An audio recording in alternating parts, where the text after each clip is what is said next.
हरि ओम जज्जाग्रतो दूरमुदैति दैवं क्रांति जी वेट तदुसुप्तश्च चला तथैवैति दूरङ्गमं ज्योतिघां ज्योतिरेकं तन्मे मनः शिवसङ्कल्पमस्तु यत्प्रज्ञानमुत चेतो धृतिश्च जज्ज्योतिरन्तरमृतं प्रजासु यसमां नरिते किंचन कर्म क्रियते तन्मे मनः शिवसङ्कल्पमस्तु। नमस्काराः। महतः हर्षस्य विषयोऽयं यदद्य बहुवर्षानन्तरं स्वीय काशीस्थानां मित्राणां समक्षं किञ्चित् वक्तुम् उपस्थितोऽस्मि। एतदर्थम् अस्माकं मित्रेभ्यः प्रोफेसर उपेन्द्र कुमार त्रिपाठी महोदयेभ्यः बहुशः धन्यवादाः। यैः बाल्यावस्थातः एव अहं सदैव स्निग्धः वर्धितः। एतदर्थं प्रोफेसर उपेन्द्र कुमार त्रिपाठी महोदयेभ्यः बहुशः धन्यवादाः। बाल्यावस्थातः एव एतेषां स्नेहः मया लब्धः। अतीव सरलाः सहृदयाः सज्जनाः एते सन्ति।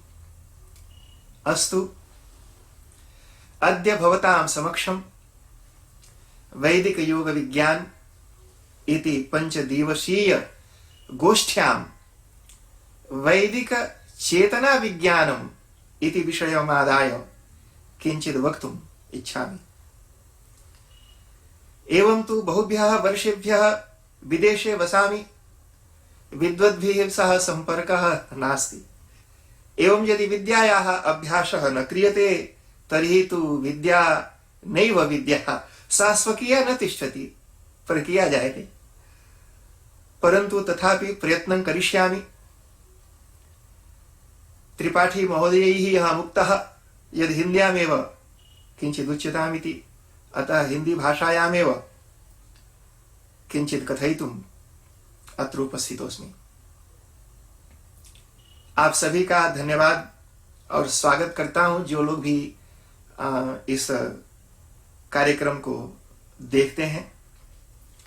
देखिए जी, चेतना विज्ञान, वेद में चेतना विज्ञान, तो वेद तो आप सब जानते ही हैं, चेतना भी आप जानते ही हैं, लेकिन फिर भी अब मुझे यह नहीं पता कि किस प्रकार के श्रोतागण इस वीडियो को देखते हैं, लेकिन जो लोग भी देखते हैं उन सभी के लिए मैं थोड़ा बहुत कुछ समझाने का प्रयास करता हूं। जो वेद हैं, महर्षि जैमिनी ने वेद मंत्रों के विषय में ये बात कही है कि आम्नायस्य क्रियार्थत्वात् अनर्थक्य मतदर्थानाम, अर्थात जो वेद मंत्र हैं वो यज्ञ संपादन के लिए हैं। वेद मंत्रों का प्रयोजन यज्ञ संपादन ही है। अब यज्ञ क्या है इसको भी जान लेते हैं। तो वैसे यज्ञ शब्द के 3 अर्थ पंडित लोग करते हैं: देवता पूजन, संगतिकरण और द्रव्य त्याग, त्याग करना। तो देवताओं का पूजन भी यज्ञ है, संगतिकरण भी यज्ञ है और त्याग करना भी यज्ञ है। और ये तीनों कार्य वेद मंत्रों से संपादित होते हैं। अब इसमें जो संगतिकरण है वही योग है। संगतिकरण ही योग है। अब संगतिकरण का मतलब क्या है जी? ये पूरा संसार, पूरा ब्रह्मांड संगतिकरण ही है। रोज योग कर रहे हैं, प्रकृति में रोज योग हो रहा है। हम रोज न चाहते हुए न जानते हुए भी हम योग कर रहे हैं। जड़ का चेतन के साथ योग चलता रहता है। संगतिकरण का मतलब 2 चीजों को मिलाकर एक नई चीज को बना देना। जैसे न्यूट्रॉन और प्रोटॉन मिल गया तो कुछ बन गया, हाइड्रोजन ऑक्सीजन मिल गया तो कुछ बन गया, जड़ और चेतन मिल गया, कुछ बन गया, माँ बाप मिल गए, बच्चे बन गए, दाल भात सब्जी मिल गई, शरीर बन गया। तो ये सब योग है। तो ये जितना भी जड़ का चेतन के साथ जो योग है, ये संगतिकरण है, वो यज्ञ ही है। अब जो वेद मंत्र है, अब इन वेद मंत्रों को, वेद मंत्र हैं क्या जी? शब्द है, शब्द राशि।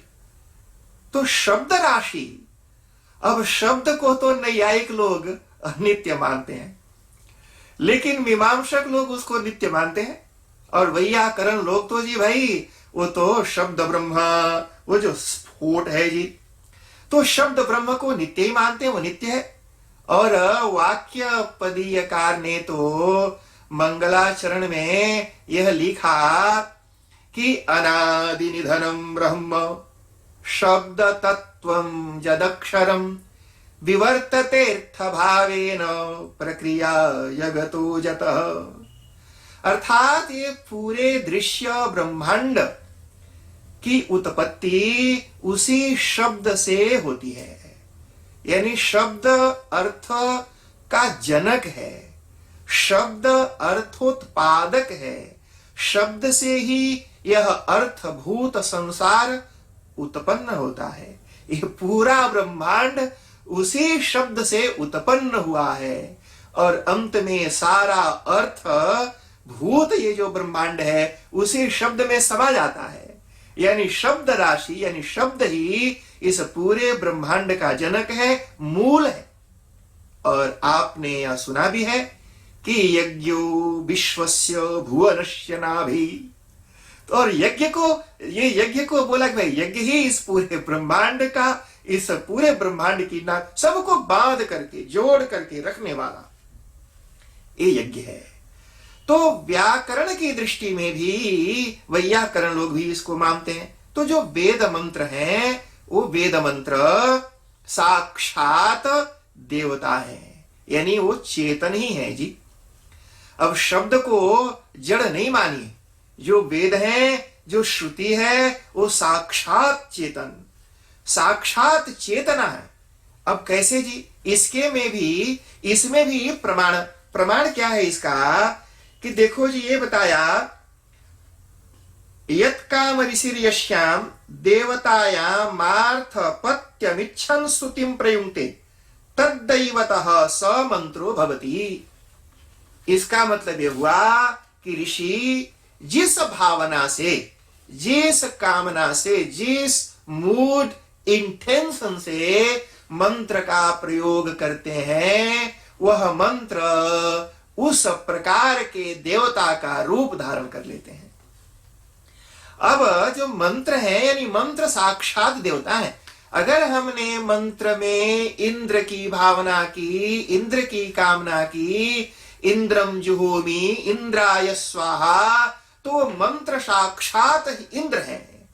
यानी ऐसा नहीं सोचिएगा कि एक मंत्र है और एक उस मंत्र का फल देने वाला कोई अलग चैतन्य देवता बैठा है, तो मैं मंत्र बोलूंगा और उस मंत्र को सुन करके कोई फलदाता पृथक विराजमान देवता उसका फल हमको देगा, ऐसा नहीं।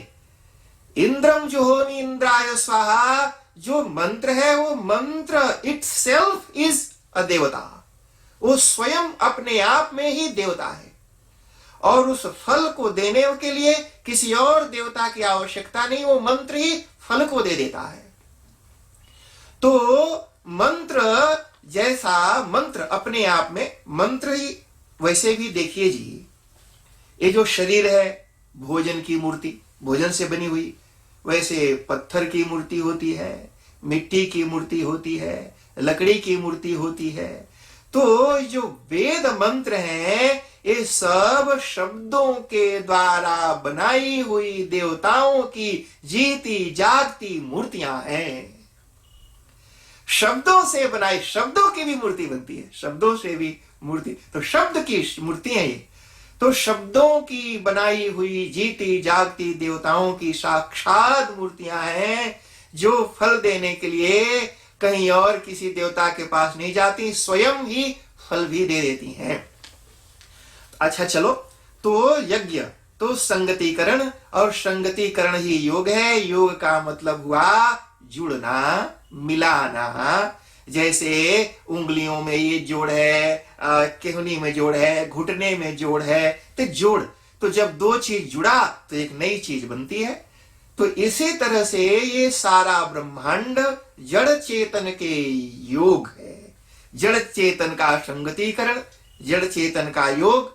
अब इसमें चेतन, चेतन का क्या महत्व है जी? अब चेतन तो बड़ा बड़ा महत्वपूर्ण है, क्योंकि बिना चेतना का जड़ तो बेकार है, किसी काम का नहीं। अब एक चीज मैं यहां पर आपको और बता दूं कि जो मंत्र, जो वैदिक वांग में जो वेद मंत्र हैं, ये सभी चारों वेद, वैसे तो ये चार जो विभाग है वो भी कल्पित ही है, वेद तो एक ही है, लेकिन उनकी भाषा और उनके विषय वस्तु के हिसाब से उनका विभाग तो ये बाद में किया गया। लेकिन जो वेद, वेद एक है और वह नित्य है, और जो नित्य है शाश्वत है। और यहां जो मैंने आपको ये पढ़ करके सुनाया उसके हिसाब से वह चैतन्य है, यानी चेतन है। वेद के मंत्र अपने आप में चेतन है और वो फल देने वाले हैं। अब देखिए वो उसका जो फल है उन मंत्रों का, उन मंत्रों को पढ़ने का, उन मंत्रों के द्वारा यज्ञादि करने का जो फल है, उस फल के विषय में अब एक व्यक्ति जो यज्ञ करता है और यज्ञ करने के बाद वह बोलता है, घोषणा करता है कि देखो जी, हमने वेद मंत्रों का पाठ किया, हमने सोम का पान किया, अब मृत्यु मेरा क्या बिगाड़ेगी। यानी जो वेद मंत्र है, ये मंत्र भी मैं आपको सुना देता हूं। अपाम सोम अमृता अभूमा गन्म ज्योति रविदाम देवान। अर्थात मैं इस यज्ञ का अमृत पी करके, यज्ञ का पान करके मैं दिव्य हो गया, अमर हो गया, अब मृत्यु मेरा कुछ बिगाड़ नहीं सकती। अर्थात यह जो मंत्र है जड़ को एक ऐसे अमृत, अमृत क्या है जी? अमृत वो साक्षात वो परमात्मा ही है, वो साक्षात अमृत को प्राप्त करा देने वाला, इस जड़ को साक्षात उस परमात्मा जो चैतन्य है उससे जोड़ देने वाला, हमेशा हमेशा के लिए दुखों से, बिल्कुल बिल्कुल दुखों से छुटकारा दिला देने वाला जो है ये मंत्र। तो ये मंत्र जड़ को चेतन से जोड़ने का काम, जोड़ने, इस संगतिकरण करते हैं, यानी जड़ को चेतन से जोड़ते हैं और मृत्यु को भगाकर, मृत्यु को दूर करके कैसे अमृत बना देते हैं। तो दो चीजों को मिलाकर एक नई चीज को प्रकट कर देने का नाम संगतिकरण, ये यज्ञ है। और ये चेतना विज्ञान, ये चेतन, चेतन ही सब कुछ करता है, क्योंकि क्रिया बिना चेतन के हो नहीं सकती है। इस संसार में जो कुछ भी दिखता है, जो कुछ भी सुनाई पड़ता है, जो कुछ भी आप छू करके स्पर्श कर सकते हैं, यानी जितने भी पंच ज्ञान इंद्रियों का विषय होता है, उन सभी विषय का जो ज्ञान है, उन सभी विषयों को क्रियाशीलता, उन विषयों में क्रियाशीलता जिनके वजह से होती है वो चैतन्य है, वो चेतना ही है। अब ये जो विषय है, जो 5 दिनों तक जो चर्चा में यहां पर रहेगा, उसके बारे में आप सब जानते ही हैं। तो दूसरे दिवस का जो विषय है चित्त, चेतना विज्ञान। तो चित्त और चेतना, अब चेतना और चित्त विज्ञान। चित्त क्या है जी? चित्त चेतति, वैसे चित्त शब्द 2 तरह से बनता है, अब इसको तो वैयाकरण लोग बताएंगे और अच्छे से।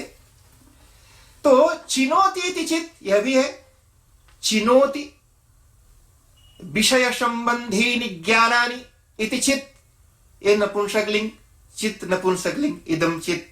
और इदम हृत हरति इति हृत, चिनोति इति चित्त। तो हृत ये भी नपुंसकलिंग है जी, मन भी नपुंसकलिंग है, मनः। और बुद्धि तो स्त्रीलिंग। तो मन, बुद्धि, चित्त और अहंकार, अहंकार ये एक इसमें पुल्लिंग है जी। तो अहम अहम अहम अहंकार। अहंकार क्या है? देखो जी, संशयात्मिका, संशयात्मकम मनः और निश्चयात्मिका बुद्धि। तो जो कंफ्यूज रहता है हमेशा, उसी का नाम मन है। और जो निश्चय करती है वो है बुद्धि। और चित्त, जिसमें वो ज्ञान, विषय संबंधित ज्ञान जिसमें रहते हैं, वो दिल जिसको कहते हैं। वैसे दिल में क्या है? दिल तो जिसको हम आजकल दिल कहते हैं, जो दिल ट्रांसप्लांट होता है, हार्ट ट्रांसप्लांट, वो दिल नहीं। वो जिसमें ये सब रहता है, वो चित्त इस दिल से अलग अलग है कुछ।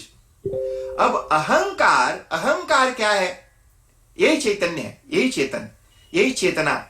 देखो जी, आपने सुना होगा, जैसे मंदिर में घंटा बजता है, टन टन टन, तो उस घंटे की टनकार। जैसे पायल छम छम या झन झन, तो पायल की झनकार। उसी तरह से जब हम अहम अहम अहम करते हैं तो बन जाता है अहंकार। तो अहंकार, यही अहंकार है जिसको अंग्रेजी वाले लोग ईगो कहते हैं। अहम, मैं करना। ते मैं जो बोलता है, अहम अहम अहम जो करता है, वही चेतन है, उसी वही चेतना। क्योंकि बिना चेतना के अहम अहम तो कर नहीं सकते। क्यों? कैसे पता चलता है? पता ऐसे चलता है कि कोई मुर्दा, कोई जो मर गया, कोई मुर्दा अहम अहम नहीं करता। और अगर उठ करके अहम अहम करने लगे तो बड़ी भारी समस्या हो जाएगी जी। वहां खड़े देखने वाले लोगों के लिए समस्या हो जाएगी। तो अहंकार, ये अहंकार जो है, अहम अहम करना, इसी को चैतन्य, वही चेतना। अब जानना यह है कि संसार में जड़ और चेतन, यही दोनों का मिला जुला हुआ ये नाम जी, यही संसार है। तो बिना चेतन के जड़ और बिना जड़ का चेतन, यानी बिना आत्मा का शरीर और बिना शरीर का आत्मा, कोई काम के नहीं है। चाहे कितना भी हैंडसम आदमी हो, अगर आत्मा विहीन है, आत्मा उसमें नहीं है, तो फिर उस आत्मा को, फिर उस शरीर को कोई रखता नहीं है। और आत्मा को तो देखते ही नहीं है जी, क्योंकि वो दृष्टि का विषय तो है नहीं। तो ये जो आत्मा, जो चैतन्य है, जिसको चेतना कहते हैं, वो चेतना अनुभव का विषय तो है, अनुभूति का विषय तो है, पर वह दृष्टि का विषय नहीं। यानी दिखाई, चेतना को हम देख नहीं सकते। वैसे तो जितनी भी ये बुद्धि है, मन है, चित्त है, ये सब संज्ञा है, पर संज्ञा भी अलग अलग तरह की जी। हमारे अंग्रेजी व्याकरण जब पढ़ाते हैं तो उनको नाउन पढ़ाते हैं, और नाउन में अलग अलग तरह के नाउन बताते हैं। उसमें एक नाउन बताते हैं जिसको अब्स्ट्रैक्ट नाउन कहते हैं, यानी ये सब अनुभव का विषय है। यानी आत्मा है, यह हमें पता चलता है, लेकिन आत्मा दिखता नहीं है। आत्मा संस्कृत में पुल्लिंग है और हिंदी में स्त्रीलिंग। हिंदी में आत्मा भटकती है और पुल्लिंग में अयम आत्मा प्रज्ञान भटकता है। अच्छा, तो आत्मा रहता है शरीर में, तभी तक उस शरीर का महत्व है, उस शरीर का इंपॉर्टेंस है। और अगर आत्मा नहीं है, यानी चेतन के बिना जड़ का कोई वैल्यू है नहीं।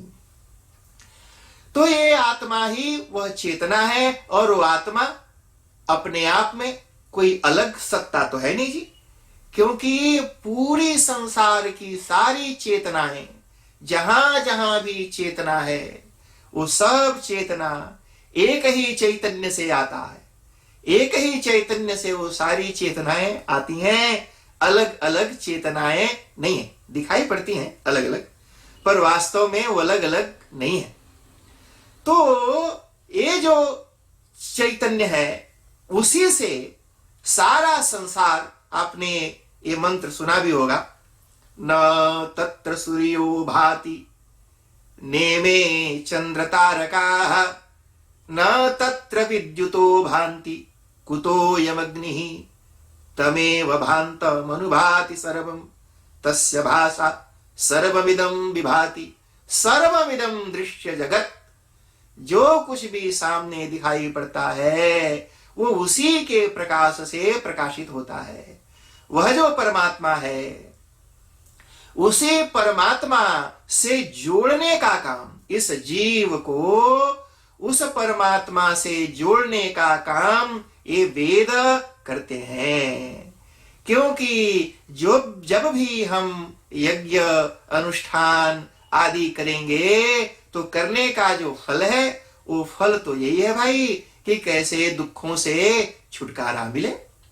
संसार में दुख है और दुखों से छुटकारा पाने के लिए, दुखों से how to become free from suffering, कैसे दुखों से फ्री हो जाएं, मुक्त हो जाएं, इसी के लिए तो सारा उपाय है।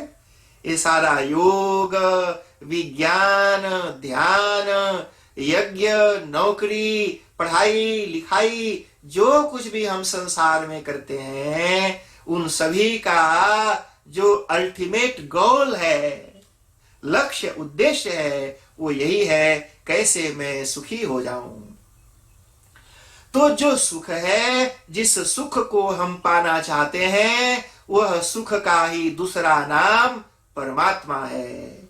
वही सुख का दूसरा नाम वो चैतन्य है। उसी सुख का नाम वो चेतना है। वो चेतना ही सुख है, वह परमात्मा ही सुख है, वह ब्रह्म ही सुख है, वह आनंद ही सुख है जिसको हम पाना चाहते हैं। अच्छा देखिए जी, हम सुख पाना चाहते हैं।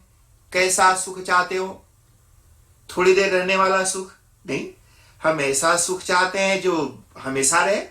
अच्छा, घर में सुखी हो कि बाहर सुखी हो? तो घर में भी सुखी हो, बाहर भी सुखी हो। दिन में सुखी हो कि रात में सुखी हो? तो दिन में भी सुखी हो, रात में भी सुखी हो। अच्छा, वह सुख पत्नी से मिले कि भाई से कि पिता से या दोस्त से? कहा कि सबसे मिले। सबसे मिले यानी सब जगह हो, सब में हो, घर में भी हो, बाहर में भी हो, दिन में भी हो, रात में भी हो, सभी जगह जहां जहां भी मैं जाऊं हो, ऐसा सुख जिसको आप सुख समझते हैं वह परमात्मा है। क्योंकि ऐसा कोई सुख नहीं होता जो सभी जगह रहता हो, सब में रहता हो, सब समय रहता हो। जो सब में रहता है, सब समय रहता है, उसका नाम परमात्मा है, उसी का नाम चेतना है, वही ब्रह्म है। तो उसी ब्रह्म को हम पाना चाहते हैं, उसी परमात्मा को पाना चाहते हैं और उसमें सहायक ये मंत्र बनते हैं।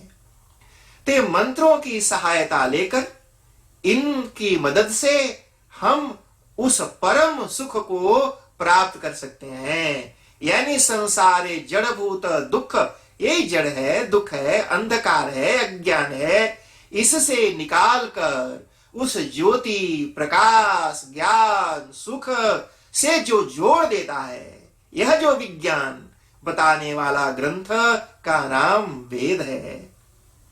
अच्छा देखो जी, अगर कोई चीज हमारे पास नहीं हो तो भी हम दुखी होते हैं। अगर वो है पर हमें पता नहीं है कि उसका उपयोग कैसे करना है तो भी दुखी होते हैं। अथवा उसमें कोई खराबी आ जाए तो भी हम दुखी होते हैं। इन सभी चीजों से, यानी जैसे विज्ञान और ज्ञान, ज्ञान यह है जी जैसे how to drive a car, car कैसे चलाएं यह ज्ञान है। लेकिन अगर कार कहीं खराब हो जाए, बिगड़ जाए तो उसको कैसे बनाएं ये विज्ञान है। कहां पर पेट्रोल भरें, कहां पर इंजन ऑयल है, कहां पर वाटर है, कहां पर ब्रेक है, क्लच है, तो कैसे साइकिल कैसे चलाएं ज्ञान, और साइकिल बिगड़ जाए तो उसको कैसे बनाएं विज्ञान।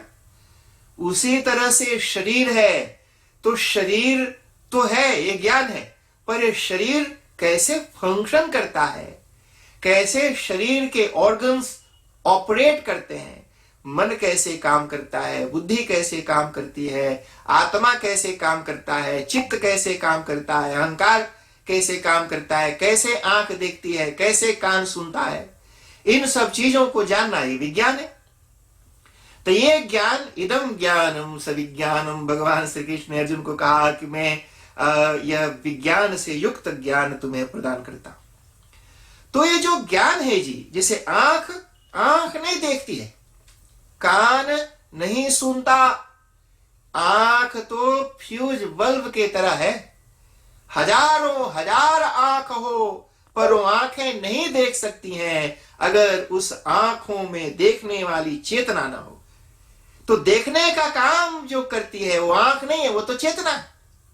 देखो, आंख तो मुर्दा के पास भी होती है पर वो देखती नहीं है, कान मुर्दा के पास भी होता है पर सुनता नहीं है, जिह्वा जीभ तो मुर्दा के पास भी होती है पर उस जीभ में स्वाद नहीं आता।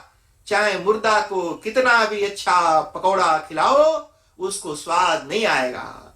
और अगर कहीं उसको स्वाद आ जाए और उठ के खड़ा हो जाए और बोले बड़ा मजा आ रहा है, 2 पकौड़ी और डाल, तो नहीं। तो इस तरह से जिसको स्वाद आता है, जीभ पर बैठ करके स्वाद लेने वाली जो है वो चेतना, कान में बैठकर सुनने वाली चेतना, आंख में घुस कर देखने वाली चेतना, नाक में घुस कर सूंघने वाली चेतना, हमारे त्वचा में बैठ करके स्पर्श करने वाली चेतना, थोड़ी भी कहीं आग से सट जाए ऐसे कूद जाते हैं और यहाँ पूरा का पूरा शरीर आग में डालकर जलाते हैं, उसको कुछ पता ही नहीं चलता। इसका मतलब ये हुआ कि चेतना, तो चेतना कितना महत्वपूर्ण है जी। तो ये जो शरीर है इसमें चेतन ही महत्वपूर्ण है, जड़ का तो कोई महत्व है ही नहीं। तो अच्छा चलो, तो अगर मान लो ये जो हमारा शरीर है या जो ये संसार है, इसमें अगर कोई दोष लग जाए, यानी शरीर में कोई रोग हो जाए, कोई बीमारी हो जाए या कोई काम ठीक से न करे, तो फिर तो शरीर में चेतना रहते हुए भी संसार का कोई आनंद नहीं है। यानी ना तो हम इस संसार में ही सुख भोग सकते हैं या कुछ कर्म कर सकते हैं, और ना तो परलोक में उस परमात्मा को प्राप्त करने का ही कोई प्रयत्न कर सकते हैं।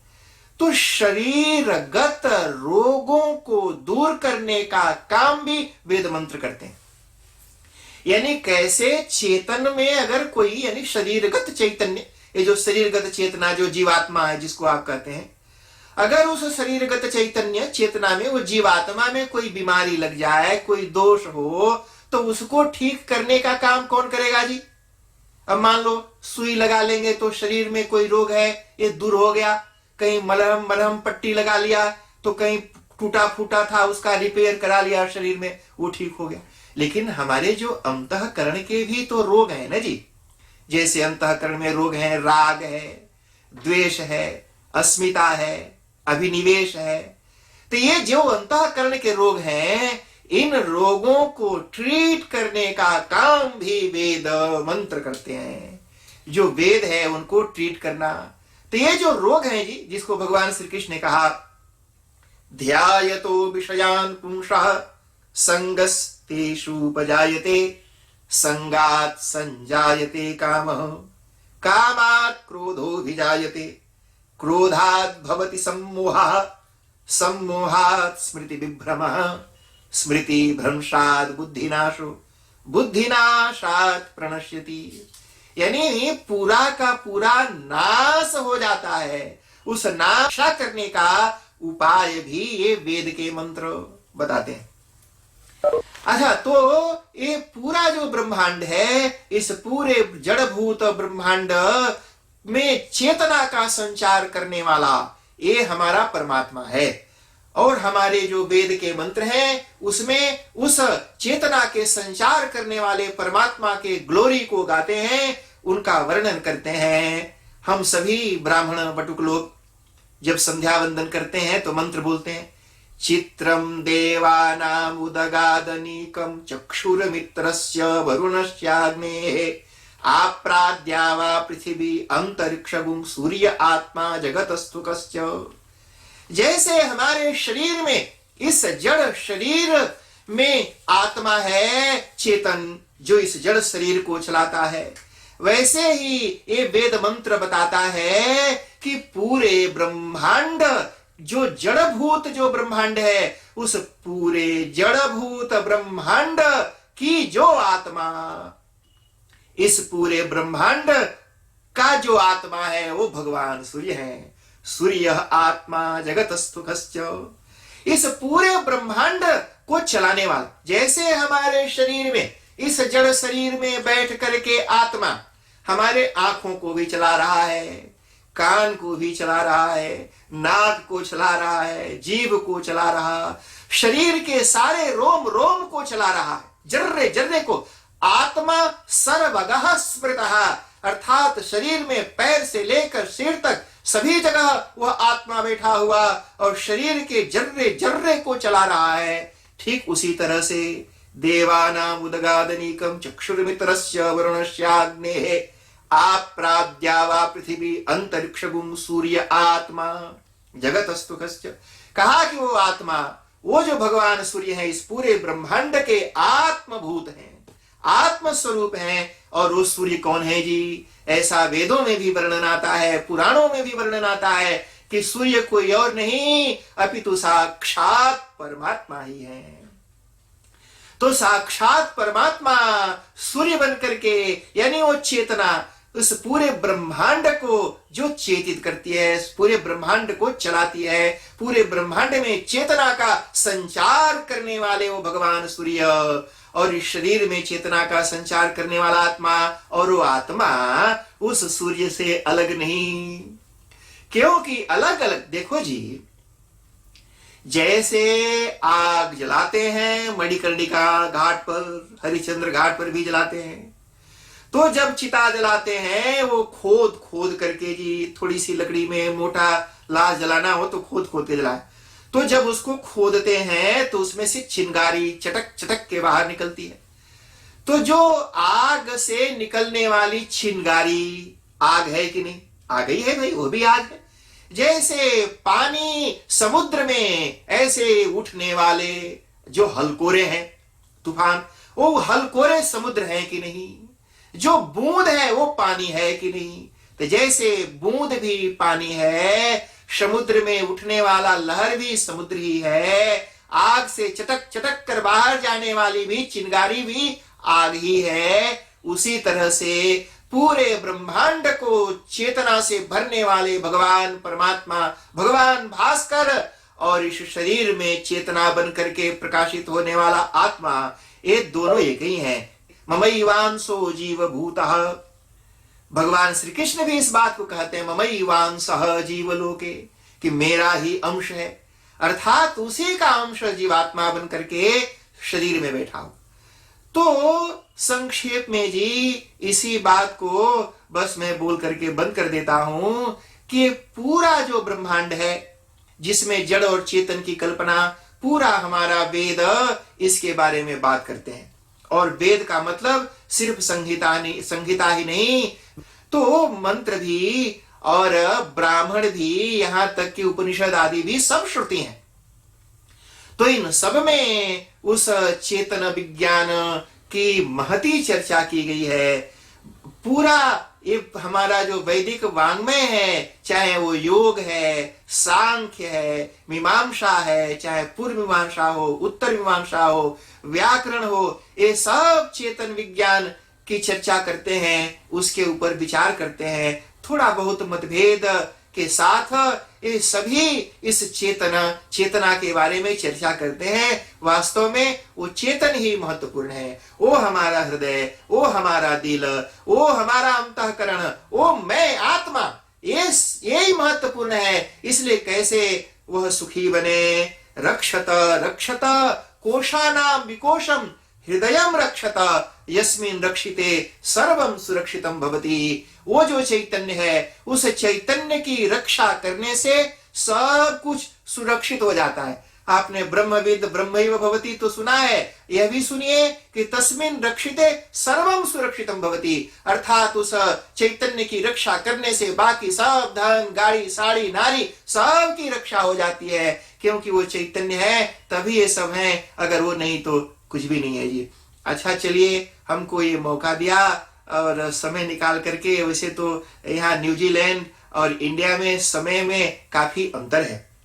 मैं यहाँ बैठकर भारत से लगभग 14,000 किलोमीटर दूर धरती का दूसरा छोर, ये न्यूजीलैंड, यहाँ बैठ करके और ये दो चार बातें मैं आप लोगों के पास भेज रहा हूँ। अगर इसमें कुछ इधर उधर हो गया तो जो विद्वान जन है, जो गुरुजन है, जिन लोगों के चरणों में बैठ करके बनारस में मैं पढ़ा, और वो सब तो बड़े प्यार देते थे जी। मैंने ये देखा बनारस में ये बड़े बड़े विद्वान गुरुजी लोग कैसे प्यार दे करके, कैसे डाउन टू अर्थ नम्र हो करके, विनम्रता भाव से, प्यार से कैसे पढ़ाते थे। उन विद्वानों का आशीर्वाद, उनके द्वारा दी हुई जो भी थोड़ी बहुत विद्या मैं लेकर के यहाँ पर आया, उसी के प्रसाद स्वरूप, फल स्वरूप में दो चार बातें आपको बता पा रहा हूँ। और जितने भी गुरुजन हैं, आज भी वहां पर लोगों से तो मैं संपर्क में भी रहता हूँ,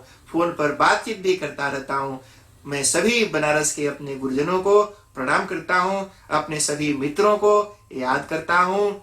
और आप सभी जहां भी हैं स्वस्थ रहें, प्रसन्न रहें। और इस इंटरनेशनल योग डे को, ये योगा डे हो गया जी।